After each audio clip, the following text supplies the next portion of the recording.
It's an honor to be invited to help celebrate the 50th anniversary of the UCD program.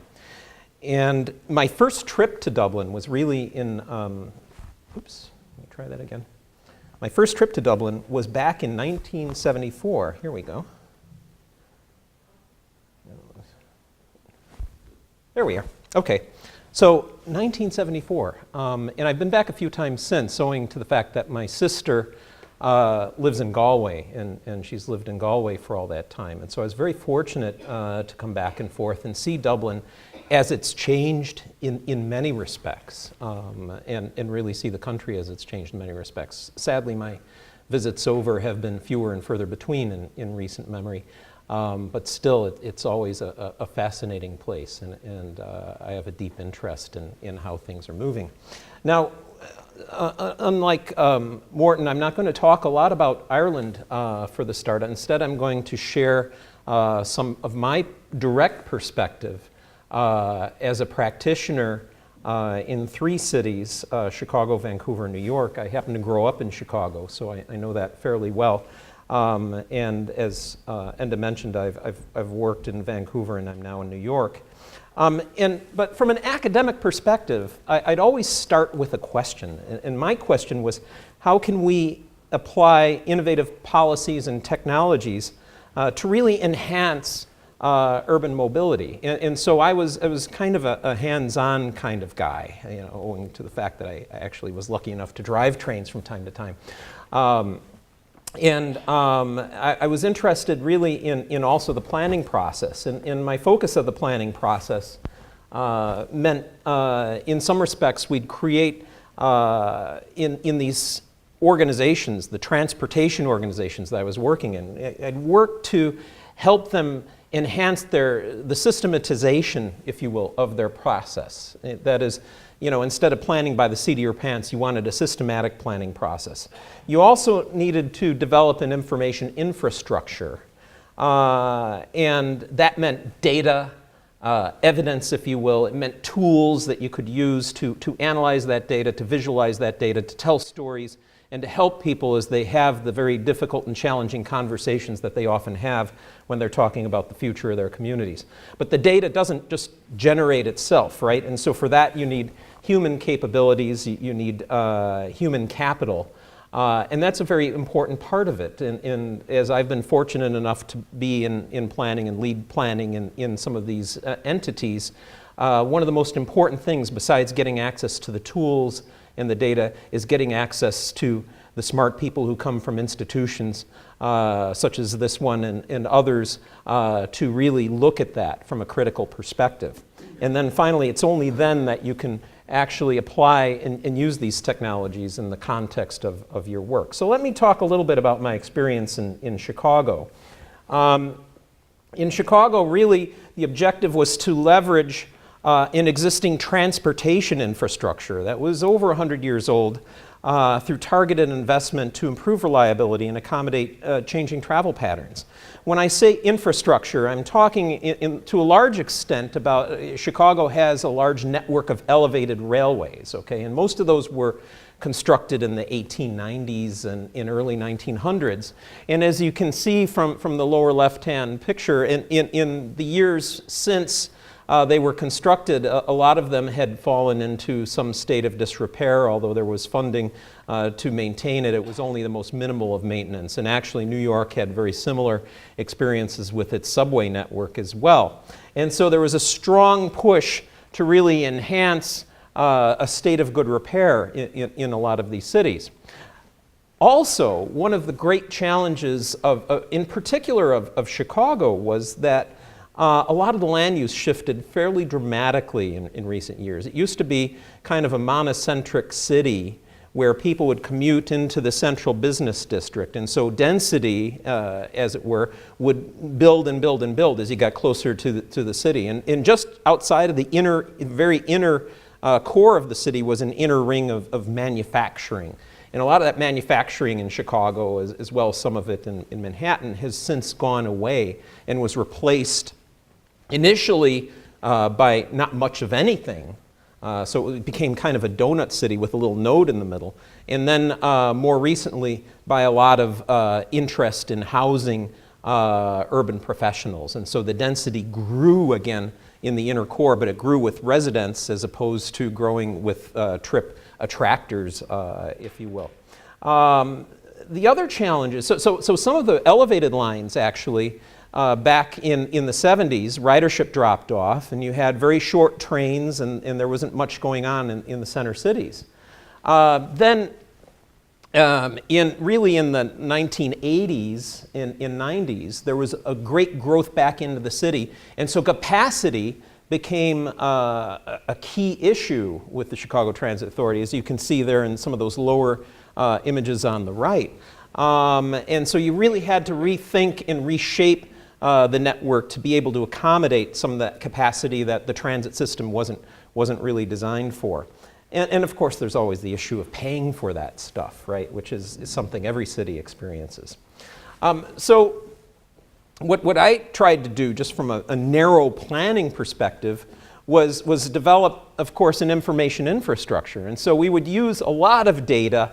I'll show you some applications of that, such as census data, housing data, orthophotos, some more specific focused data that you get from the transit vehicles themselves, and use that to help us talk about how to reshape the network. Here's an example, and this was actually, the reason why I brought this up, and I might have shown it years ago when I was here a few years ago as well, because this was a collaboration between a university and a transit authority. In this case, it was the University of Illinois and the Chicago Transit Authority, and the students went out and actually we mounted cameras on the fronts of trains, and then we brought it back and linked it to various maps of the rapid transit infrastructure so that you could see kind of the built environment. Very simple, low-tech approach, but very effective for supporting, again, conversations about the rapid transit lines. And so as you can see, these are simple QuickTime movies, but they're linked in to the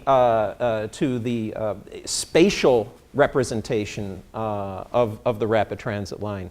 And you can see there's various networks of what we call interlocking plants on the elevated in Chicago as well. And if nothing else, late on a Thursday afternoon, it's kind of fun to see. So the practical application was, you'd go back and a lot of the stuff is actually being rebuilt or has been rebuilt lately. And so you needed to get a good sense of what the ground truth was if you were talking about kind of what was going on there. Another application of data to support conversations about the future was leveraging smart card technology. So we had electronic payment systems in Chicago. We're actually going through the acquisition of one in New York at the moment as well, and Chicago's already on their second generation of electronic payments that takes phones as well as bank cards as well as smart cards and so forth. But as you can see here, you can use this, and the rapid transit system was gated, so you could know kind of when a person got on. You do not tag to get off. It's a flat fare in Chicago as it is in New York, so you don't get a direct reading of what the destination is of people who are riding the rapid transit trains, but there's actually algorithms you can write to look at the last tag on and the first tag off in the PM, and you can kind of make some assumptions about that trip chain, if you will. But you'll notice also in this image here of a kind of the different lines, and you can see that how peaky the ridership is. That's the horizontal axis is time of day, and so you can see kind of it dips down around noontime, and then you see a really strong peak around 5 p.m. and then it dips way off in the p.m. And that is generated every day. Okay, so you're just using these turnstile entrances. It's generated every day and thrown up on the screen as well. And Kevin O'Malley, who developed it, would be proud I'm mentioning this in Dublin. But anyway, likewise, on buses, it was very important in Chicago and later in Vancouver, you'll see an application of having automatic passenger counters, right? Where if you get on the bus, it counts, and you get off the bus, you have these electric eyes that count the boarding and the alighting of the bus. And then you can see on the bus line here, Again, on the horizontal axis, you're going from west to east, and that's time of day on the vertical axis. And you can kind of see, or I'm sorry, that's passengers on the vertical axis, passengers boarding. But you can see kind of the profile of ridership on a specific bus route. Or, in fact, you can select a stop from 4 corners, 2 bus lines intersecting. You can see the ons and the offs times many thousands of different stops, or several thousand different stops in the city proper. So again, that's an example of how you might organize that data tied into, in this case, Google Earth, to be able to visualize and understand that. And I'll show you how that's evolved since. This is how a particular bus route was scheduled, and at lunchtime we were talking about challenges with bus delivery. And this is actually how that bus line, and again, horizontal axis is west to east, and vertical axis in this case is time of day from 3 p.m. to 5 p.m. So this is how a bus route was scheduled, and this is how it was actually operated. And so you can see there's a little mismatch there. There's a little bus bunching going on in Chicago, and in every major city I've been to that has high-frequency bus services has a lot of these challenges because people arrive at stops at varying levels of frequency, and so you're introducing some variability along the route, along with all the other variabilities of traffic that causes bus bunching. So in this case, we were able to overlay that and see specific points where things would go wrong. And one of the problems was a lot of bus drivers would actually leave the terminal early because they figured I'm going to be delayed along the route. And so they would leave the terminal early, but that would create a gap behind them just from the start. And that would create bus bunching. And so one of the ways we addressed that was getting the bus operators to actually leave at their scheduled time to be able to improve that sort of thing. And of course, last thing about Chicago is all that data is great, but it's not great unless you introduce the human element, and that was very important. So we'd bring people from the community together and try to get their ideas down on paper and link all that together. Now, Vancouver was another place, and I was very fortunate to work there for a number of years, for about 5 years, through the Olympic period. And the interesting thing about Vancouver is, well, of course, it's also about the scale of Dublin in many respects. It's about 600,000, I think, in terms of population in the city proper, and about 2 million or so in the region, in the metropolitan area. There, the challenge was a rapidly growing city on the west coast of Canada. And what you had to do there, because the city was growing, you had an urban core need of enhanced transportation. But at the same time, you also had a need in the suburbs for growth and for accommodating that growth. So are you going to shape the future, or are you going to serve existing needs? And so in that case, it was a unified network of a lot of different transport modes under one organizational umbrella that had, Fergal King works there, by the way, it had roads, major roads, ferry services, automated trains that run every 108 seconds are a thing of beauty. These trains just go back and forth and so forth, as well as commuter rail and, of course, buses. And again, the challenge was, this is what you would see on the bottom here. These are people queuing up for the major east-west bus route that goes from the rapid transit across Vancouver to the University of British Columbia. And so that's the scene there. And there's a different sort of queue in the suburbs where you have cars lined up on the left. And so the question is, how do you balance those two things? And so for that, again, you use a lot of the usual data and you try to visualize it in different ways. So we would do various surveys, screenline surveys, travel surveys, and so forth. So you could select different locations and see what the travel patterns were and how they were changing. We'd also use those automatic passenger counters I was talking about earlier, where you can see the boardings on the upper screen and the alightings on the lower orange bars there at a specific stop. Or you could look at the profile of a bus route over the course of that route. Again, taking a GIS data and superimposing it on a different kind of map. How much time do I have, do you know? 12 minutes. Sorry? 12. Okay, great. That's about where I want to be. So anyway, because I'm thinking about buses, I'm also thinking about being on time with those. So anyway, so you see, here in this case, the green bars represent boardings, the red bars represent alightings, and you can see the average load on the bus over the course of the route and how that would affect kind of the landscape of ridership on other routes as well. And that was very insightful, because oftentimes as a policy advisor, if you will, you're talking to elected leaders and so forth, and you're trying to explain to them why I might need to take a few of those buses and short-term them so I can better serve where the demand is on that route, so that the further end of the route you might be able to reutilize some of those resources in different ways.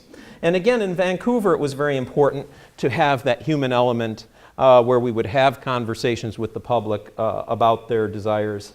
Likewise, other things that we were interested in was, how does design fit into it? So it's not just about planning the service, it's about planning the environment. And so for that, we had various tools that would help in terms of thinking about the design of major infrastructure investments, such as design guidelines and that kind of thing. So you could think holistically about a station area and about how the different transit modes and the pedestrians really intersect with that, and how people tie together.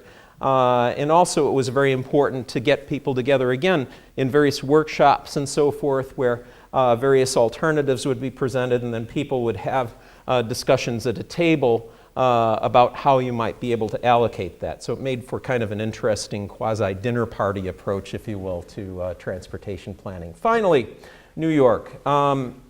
So in this case, the challenge was, how do you strengthen the condition of a very robust network, but you want it to really be more robust.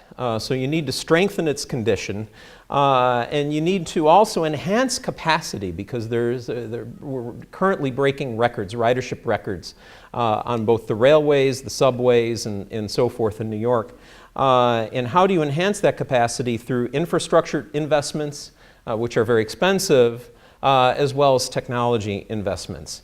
And just to give you a general sense, I'm not going to go into a lot of detail on this, but the different bars represent different locations of the large service territory in New York. And you can see that along the horizontal screen you have kind of what's happening in these industries. So the farthest left is the manufacturing industry, followed by the management and information and wholesale trade and administrative support and finance and insurance. You see a lot of those industries are down in terms of their employment. But what's up on the right-hand side are professional services, retail, healthcare, arts and recreation, education, hospitality, and so forth. So you see the growth really of other industries that aren't quite as dependent as that kind of 9-to-5 predictability that's centralized.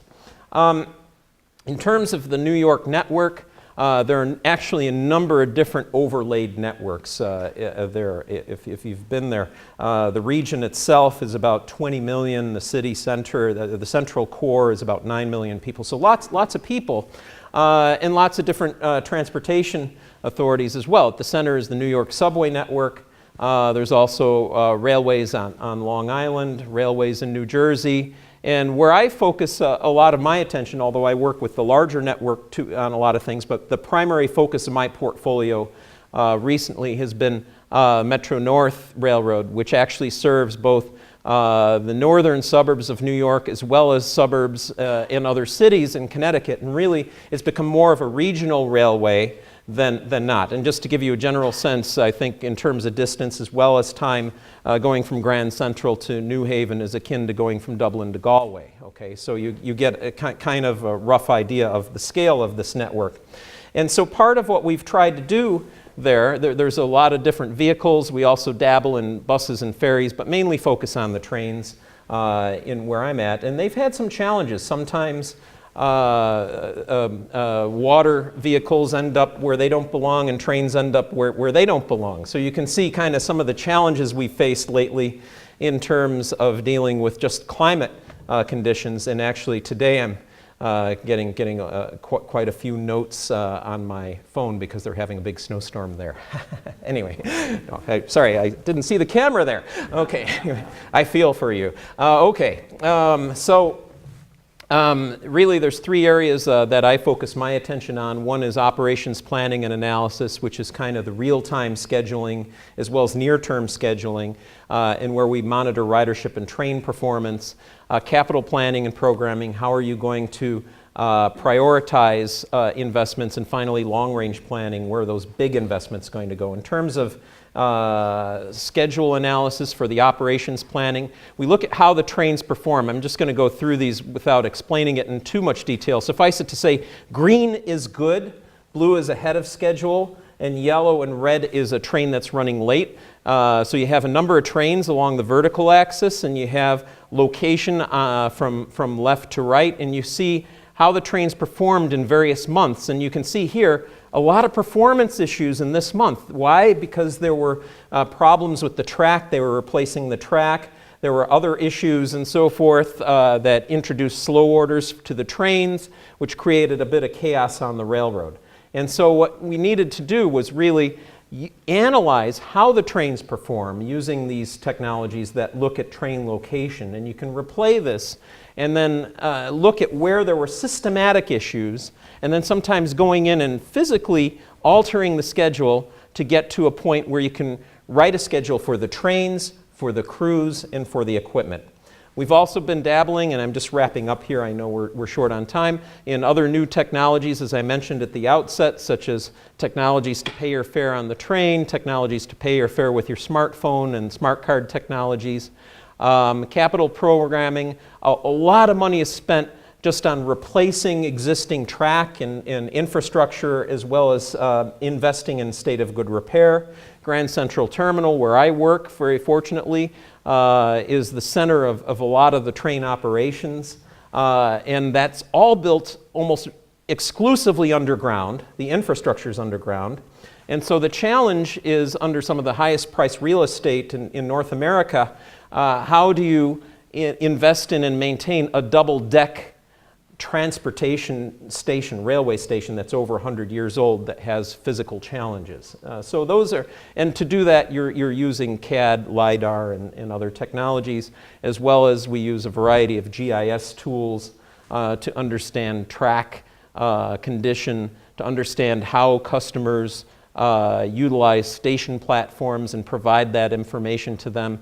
And then finally, we use technology to plan for the future with extensions both underground and above ground. So we have a lot of stuff going on. So just to conclude, a few last ideas just to summarize. Really, Chicago, we looked at how to leverage existing infrastructure through targeted investment to improve reliability. In Vancouver, we tried to balance that central city need with suburban desires as the city grew.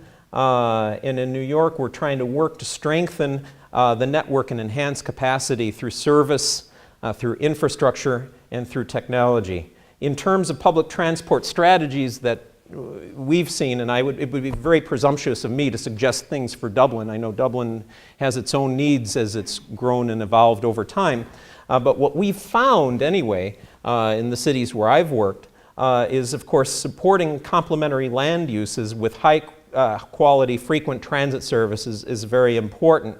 Of course, paying attention to resiliency, state of good repair, and so forth of existing systems is very important as well. And leveraging that infrastructure through improved routing connections and capacity to improve really the convenience of public transportation. And I was fortunate enough to see DART, for example, turn from kind of the occasional CIE train that was running along the route back in the 70s to a more frequent service that you don't necessarily need to be looking at the schedule. You can show up and you see the train come at a higher frequency. So we saw the electrification of DART and so forth as an example of how you take an existing piece of infrastructure and you really leverage it to improve mobility in the area. So with that, I thank you all very much.